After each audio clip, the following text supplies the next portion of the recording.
Traders, welcome back to Simply Forex. If you want to improve as a trader, then you're definitely in the right place. In today's vid, we are going to learn how to choose the best currency pairs to trade for each and every day. All right, so stay to the end of the vid, guys, and I'm going to show you exactly what I look for and how I eliminate pairs, more importantly. Okay, so stay tuned for that, guys. Now, as you know, I'm an intraday trader, so I'm looking for trades each and every day to trade, okay? And each day I share with you what pairs I'm looking at. So how do I arrive at those pairs? Now, I look at 28 currency pairs every morning. And the first thing I do is analyze the daily chart. This is the first thing. If I like the daily chart, right, in terms of price action. And price action, I'm talking about trend and structure. I'm talking about support and resistance levels. I'm talking about candlesticks, and I'm talking about value. If I like the daily chart in terms of those things, right, I will then look at the weekly chart to support that idea. Okay. If I don't like the daily chart, I'll just move on and look at the next currency pair, yeah? And just keep going through all 28 currency pairs, okay?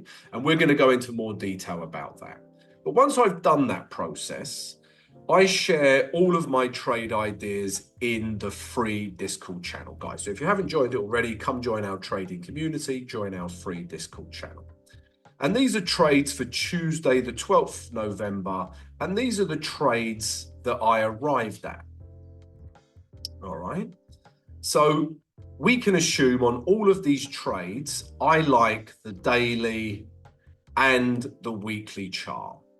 They both support these ideas to buy or sell. Okay. Now, for every trade that, you know, makes the criteria, there are some trades that are almost trades and don't quite make the criteria, right? So we're going to actually focus on them to give us a better understanding of what I look for and how I eliminate trades. Okay, so like I say, guys, Tuesday the 12th of November, these were the trade ideas. So these are all based off of Monday's daily candle. All right, now let's get rid of this, guys. And those are exactly the same trades as you've just seen, right? So these made the criteria, right? These were my trade ideas. But these, all of these were almost trade ideas, but didn't quite make the criteria. And this is what we're going to focus on. We're going to focus on these today. Okay, and if you like this vid, guys, please don't forget to subscribe, like, and share. All right, so this is going to be the focus: Aussie dollar, Swiss franc buy, Aussie dollar, US dollar buy, Euro, US dollar sell, pound, Aussie dollar sell, US dollar, yen buy. Why didn't I go for these trades? Now, first of all, you can see there's a lot of US dollar pairs. Okay, now, just by looking at these, there's contradiction. So there's a problem straight away, right? Aussie dollar, US dollar buy is US dollar weakness. Euro, US dollar sell is US dollar strength. And US dollar yen buy is US dollar strength. So we have some contradiction here. So straight away, I don't want that in my trades. Okay, so you can almost eliminate them on the basis of that. But let's delve a little bit deeper and understand them from a price action point of view. So Aussie dollar, Euro, US dollar, yen. So let's start with Aussie dollar, US dollar. Okay. Now, if we go back to Monday's candle, which is here. So I'm going to go back in time. And remember, I wanted to buy this. Yeah. So we look at the day chart. For me, we're in an uptrend, which is where we want to be, right? We're in an uptrend, and we've even broke the moving average 20. So structure, uptrend, telling me to buy, okay? Now, price has retraced to this sort of these last lows in here, and this is proven to be a good area of support, right? So it's ticking a lot of boxes, right? And therefore I want to buy it, Okay, and also if you look at, we zoom out, you can see this trend line that price keeps hitting, right? And we'll see it more clearly on the weekly chart in a second. So uptrend, we're at good support. Yeah, the sellers have slowed down with this candle, right? And I'm looking to take price back up to at least here, if not higher. Okay, now it's difficult to disagree with that, right? It's looking like a good trade on the daily chart. But the reason a lot of my trades don't make it into the top-notch A1 trades, if you like, is because of the weekly, right? So if we look at the weekly doesn't support my idea. I want to buy it, right? And if we look at the weekly chart, right, we are in a downtrend, right? We've had this, bearish wick bounce off the moving average 20 and this area of resistance, right? And it's come crashing down. So no matter how much I like the daily, I cannot take that trade. No trade. Okay. All right. Now let's look at Euro US dollar. And this was a sell trade idea. So let's start with the day chart. Okay. And it's already up on Monday. Right. Now again, right, if I didn't look at the weekly chart, okay, and we just zoomed out to here, right, again on the daily, it did kind of build up here, right? But then bang, right? Bang. Clearly in a downtrend. We're getting lower highs, lower lows. Sorry, we're a bit zoomed out, guys, but I wanted to show you this level. And price, this candle here, has broken that level. Okay, so if we zoom back in a bit now, we're in a downtrend. We've got a bearish candle breaking these lows. Yeah, we're below the moving average 20. I want to sell it, right? So daily looks good. You look at the weekly chart, we would be selling straight into a key support level. Look where price ended up from that level, right? So again, I cannot sell that, right? Because of the weekly candle. And the last one was US dollar, Japanese yen, okay?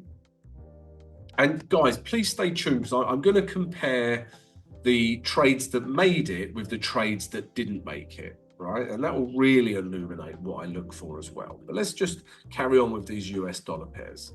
So if we go to the day chart, so we're here on Monday, right? So if you're looking at the day chart, right, like happy days, yeah? We're in an uptrend. Yeah, getting higher lows, higher highs, literally bouncing off the moving average 20, right? And we've got a nice bullish candle. Everything says we can, sort of at least take price back up to these highs. Okay, high probability trade. But again, we look at the weekly to support my idea.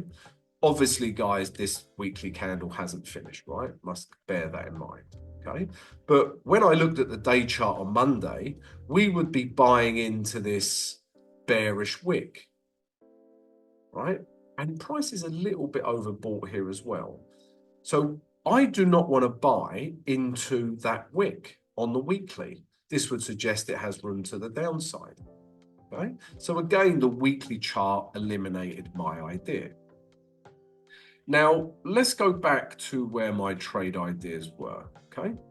So you can see how we've eliminated Aussie dollar, US dollar, pretty much because of the weekly chart.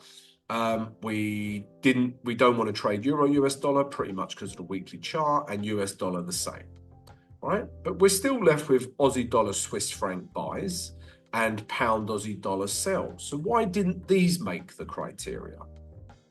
And what we're going to do here is this. I'm going to compare Aussie dollar Swiss franc with Euro Swiss franc, and I'm going to compare pound Aussie dollar with pound New Zealand dollar because these did make the cut, and we're going to understand why. Okay, but generally speaking, these trades, the daily and the weekly, are in unison. right? And simply these aren't. The daily looks good, but the weekly less so. But we're also going to look at some other factors now as well. So let's start with pound New Zealand dollar and pound Aussie dollar. So let's have a look at pound New Zealand dollar. Let's start with the daily chart, because that's the chart we always start on, right? And here you go, guys, right? So you can see we're in a downtrend. We are lower highs, and these lows were broken with this candle here. We're getting lower lows, right? And we're just below the moving average 20 as well, which is what we like. Okay, so we're in a downtrend. We've got room to move into, you know, down to this 21500, even further, right? But also look at this candle. Okay, bearish, right? Bearish. Now, before I even look at the weekly, let's have a look at the pound Aussie dollar daily chart. Now, you know, similar, right? We're getting a breakdown in trend. We're in a downtrend, lower highs, just like pound New Zealand dollar, right? But look how bullish this is, and look how, you know, minimal bearish this is, if that's such a word. You know, this is not very bearish, right? And that's super bullish. Now, again, let's just quickly go back to pound New Zealand dollar. Look how much more this is bearish and how less bullish that is, even as a top wick. So from a daily candlestick point of view, pound New Zealand dollar made the cut ahead of pound Aussie dollar for that reason. Also, look at the weekly chart, right? If we look at pound New Zealand dollar, and obviously this weekly chart has carried on, right? But if we look at the weekly chart here, you know, and a good area to look for is the moving average 20, right? With any chart really, but with the weekly, I'm looking at that, right? Now we are in an uptrend here, but this is a monthly resistance level.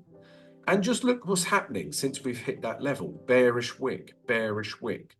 This weekly candle hasn't finished forming, but, you know, bears are still in control. Sellers are in control. And importantly, on this weekly chart, look where the moving average 20 is. So this still has potentially all the room back down to this 2.1400. Okay, so it has room to move into. Remember, pound New Zealand dollar made the cut. Excuse me. Now look at pound Aussie dollar weekly chart. Look at where we are in relation to the moving average 20 here, right? We're bouncing off of this resistance level, which we like. But then look at this weekly candle. That is an absolute doji, right? Equally, you know, bearish wick with bullish wick, right? But also look where it is in relation to the moving average 20, right? Now, that was less appealing than pound New Zealand dollar, okay, for that reason. So this has less room to move into. I still think we're going to make it down to, it's in a bit of a range, right? I still think we can make it down to the bottom of the range, but you can see how pound New Zealand chart was more appealing and therefore it made the cut, okay? Now, the other two we were going to compare, if we just go back to here and find my trade ideas, here you go. We're now going to compare a couple of Swiss franc pairs. So Aussie dollar Swiss franc and Euro Swiss franc. Why did Euro Swiss franc make it? Why did Aussie dollar Swiss franc not make it? So let's start with Euro Swiss franc and let's start with the day chart again. Now again, this is Monday's candle, and I make a decision on Tuesday about Monday's candle. Now, again, right, if we look at it from price action, right, we was in a just choppy, crappy price action. And now price is in an uptrend. We're getting higher lows, yeah, higher highs. So it's in an uptrend, if not, you know, a slight range in here as well, right? But an uptrend stroke range. And we're getting a lot of bullish wicks at the bottom of this level. This level's holding, okay? And the idea is to take price all the way back up to here. It has lots of room to move into, right? Now, let's just compare the daily chart of Aussie dollar Swiss franc. Okay, same scenario, yeah. Now, again, we're in, yeah, I would say that's a breakdown, right? We're in an uptrend, okay? I mean, this high definitely gets broken with this. And we've had a nice bearish candle, and it's led to an area, you know, to a retrace at a really nice area, okay? And we've had a bullish candle. Now, on the daily chart, I also really like Aussie dollar Swiss franc, right? It has room to move into, okay? So Euro Swiss franc and Aussie dollar Swiss franc on the daily, difficult to choose between them, right? They're both looking pretty good. So we then look at the weekly. If we look at Euro Swiss franc weekly, right, you can see we are at a key level of support through here, okay? And we've had a nice bullish candle. We keep seeing bottom wicks, even on bearish candles. And, you know, there's still a bit of room, again, if we aim for the moving average 20, right? There's still a bit of room up to that level, at least up to this level here. So it has room to move into. So Euro Swiss franc, the weekly chart supported the daily idea, right? So I'm willing to buy this. Now compare that with the Aussie dollar. Okay, so they're my trade ideas there still. Now compare that with the weekly chart with Aussie dollar Swiss franc, right? Now this is, so this high never got broken, because look at all of these wicks, they all close back in one another, right? So this high has never been broken, right? Potentially we are seeing, you know, higher lows, okay, right? Again, I'm just looking at it from a price action point of view. But if we zoom in, just look at where the moving average 20 is. So really use that moving average 20 on the weekly to guide you. Because again, look at this huge wick rejecting the moving average 20. That would suggest selling pressure to me, potentially all the way back down to these lows, right? If not these lows in here. Okay, and for that reason, this is less appealing than Euro Swiss franc. So Aussie dollar Swiss franc didn't make the cut because of this big bearish wick at the moving average 20, whereas Euro Swiss franc still had room to move into to the weekly moving average 20. All right, so really keep an eye on that moving average 20 on the weekly, guys. All right, and yeah, I hope that helps you understand how I pick and how I determine which pairs I'm going to trade for that day. So yeah, start with the daily, guys. If you like the daily, look at the weekly for it to support your idea. If it doesn't, it's not a trade. Okay, guys, so hope it helps. If it has, please don't forget to subscribe, like, and share, and I'll see you next time, guys.